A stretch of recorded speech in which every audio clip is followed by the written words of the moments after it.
नमस्कार फ्रेंड, मी ॲडव्होकेट संजय गुरव. आज आपण राज्यघटनेतील कलम 63 आर्टिकल 63 हे हे ह्या कलमाच्या तरतुदी आज आपण समजून घेणार आहोत. हे कलम कोणत्या प्रकारच्या तरतुदी आपल्याला प्रदान करते हे समजून घेणार आहोत.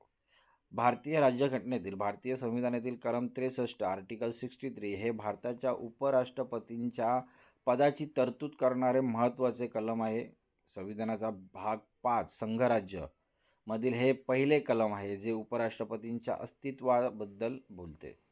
काय आहे या कलमामध्ये की भारताच्या पतींच्या पदाची तरतूद करणारे महत्त्वाचे कलम आहे. हे कलम संविधानाच्या भाग 5 संघराज्य मधील हे पहिले कलम आहे जे उपराष्ट्रपतींच्या अस्तित्वाबद्दल बोलते.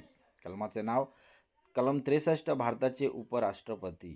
Article 63 the vice president of India. काय याची कल्पनाची व्याख्या? भारताचा एक उपराष्ट्रपती असेल. There shall be a vice president of India.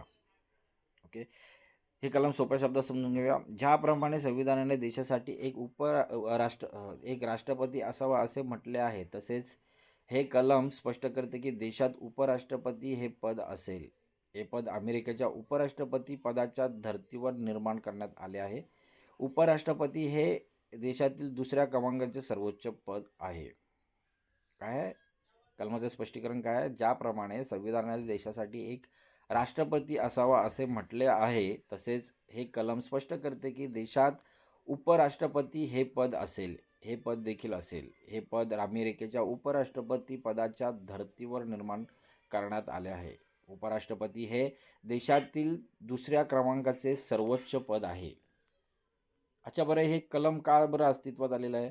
तर संविधान निर्मात्यांना अशी व्यवस्था हवी होती की जर राष्ट्रपतींचे पद अचानक रिक्त झाले, जसे की मृत्यू, राजीनामा किंवा पदच्युतीमुळे जर पद रिक्त झाले, तर देशात घटनात्मक पेच निर्माण होऊ नये. अशावेळी तात्काळ पदभार स्वीकारण्यासाठी एक जबाबदार व्यक्ती असावी.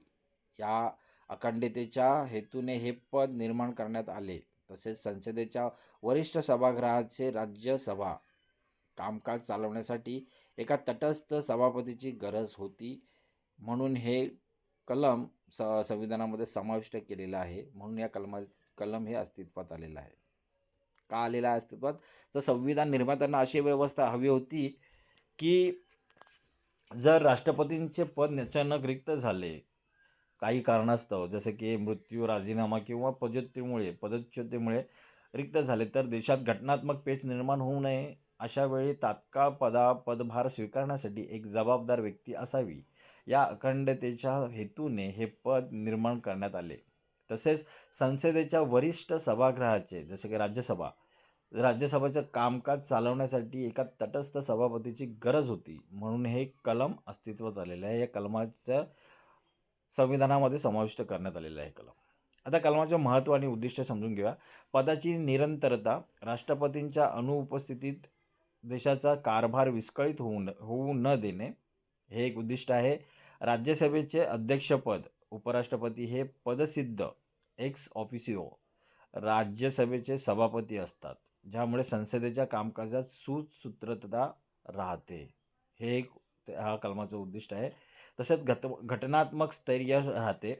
सर्वोच्च पदांसाठी एक बॅकअप तयार ठेवणे, हे एक या कलमाचं उद्दिष्ट आहे. आता कलमाचे उल्लंघन, शिक्षा आणि उपाय पाहूया. कलम 63 हे केवळ पदाच्या अस्तित्वाबद्दल बोलते. ओके, म्हणून याचं उल्लंघन सहसा होत नाही. उल्लंघन म्हणजे काय होईल? तर जर उपराष्ट्रपतींनी संविधानाचे उल्लंघन केले तर त्यांना कलम 67B नुसार राज्यसभेच्या ठरावाद्वारे पदावरून दूर केले जाऊ शकते. उपाय काय आहे? तर उपराष्ट्रपतींच्या निवडीबाबत काही वाद असल्यास तो केवळ सर्वोच्च न्यायालयात सोडवला जातो. काय आहे उल्लंघन आणि शिक्षा? उपाय काय आहेत? तर कलम 63 हे केवळ पदाच्या अस्तित्वाबद्दल बोलते.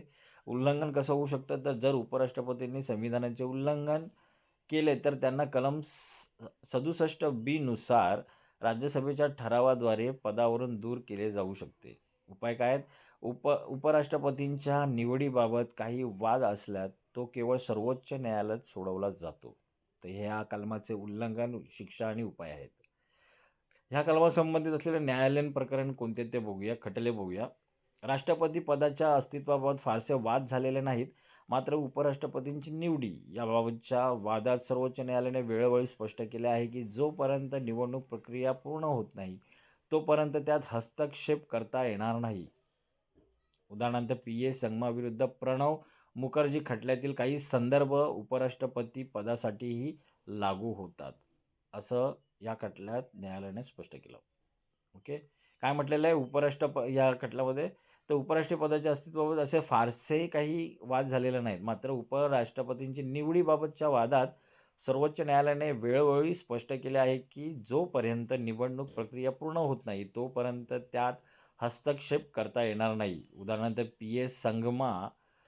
संगमा विरुद्ध प्रणव मुखर्जी खटल्यातील काही संदर्भ उपराष्ट्रपती पदासाठीही लागू होतात, असे न्यायालयाने सांगितले, स्पष्ट केले. आता या कलमासंबंधित असलेले सांविधानिक कलमे आणि इतर कायदे पाहूयात. कलम 64 उपराष्ट्रपती हे राज्यसभेचे पदसिद्ध सभापती असतील. कलम 65 राष्ट्रपतींच्या अनुपस्थित उपराष्ट्रपतींना राष्ट्रपती म्हणून कार्य करणे. कलम 66 उपराष्ट्रपतींच्या निवडणुकीची पद्धत. कलम 67 उपराष्ट्रपतींचा पदावधी 5 वर्ष कार्यकाळ. तसेच राष्ट्रपती आणि उपराष्ट्रपती निवडणूक कायदा 1952. काय कोणती संबंधित संविधानिक कलमे आहेत? कलम 64, कलम 65, कलम 66, कलम 67 आणि राष्ट्रपती आणि उपराष्ट्रपती निवडणूक कायदा 1952 हे संविधानिक कलमे आणि कायदे ह्या कलमाच्या संबंधित आहेत. आता कलमाची समीक्षा कशी करता येईल? सकारात्मक बाजू काय मांडता येईल आपल्याला? हे पद भारतीय लोकशाहीत स्थिरतेची हमी देते. राज्यसभेचे सभापती म्हणून उपराष्ट्रपती अत्यंत महत्त्वाची भूमिका बजावतात. आता नकारात्मक बाजू काय आहे? टीकाकारांच्या मते जोपर्यंत राष्ट्रपतीचे पद रिक्त होत नाही, तोपर्यंत उपराष्ट्रपतींना स्वतःचे असे विशेष कार्यकारी अधिकार नसतात. त्यांना प्रामुख्याने राज्यसभेचे सभापती म्हणूनच काम करावे लागते. तर असे काही नकारात्मक या बाजू आहे या कलमाची. अशा प्रकारे ह्या कलमाची समीक्षा आपल्याला करता येईल. ह्या कलमाची निष्कर्ष काय काढता येईल? तर कलम 63 हे भारतीय संविधानातील एक सुरक्षा झडप, सेफ्टी वॉल्व आहे. हे पद केवळ शोभेचे नसून राष्ट्रपती पदाची प्रतिष्ठा आणि राज्यसभेची शिस्त टिकवून ठेवण्यासाठी अत्यंत आवश्यक आहे. भारताच्या संसदीय लोकशाहीत हे पद राष्ट्रपतींना एक सन्माननीय आणि निर्णायक स्थान देते. ह्या कलमाचे निष्कर्ष कसा काढता येईल आपल्याला? कन्क्लुजन कसं करता येईल? तर कलम 63 हे भारतीय संविधानातील एक सुरक्षा झडप आहे. हे पद केवळ शोभेचे नसून राष्ट्रपती पदाची प्रतिष्ठा आणि राज्यसभेची शिस्त टिकवून ठेवण्यासाठी अत्यंत महत्त्वाचं हे कलम आहे, आवश्यक आहे. भारताच्या संसदीय लोकशाहीत हे पद उपराष्ट्रपतींना एक सन्माननीय आणि निर्णायक स्थान देते.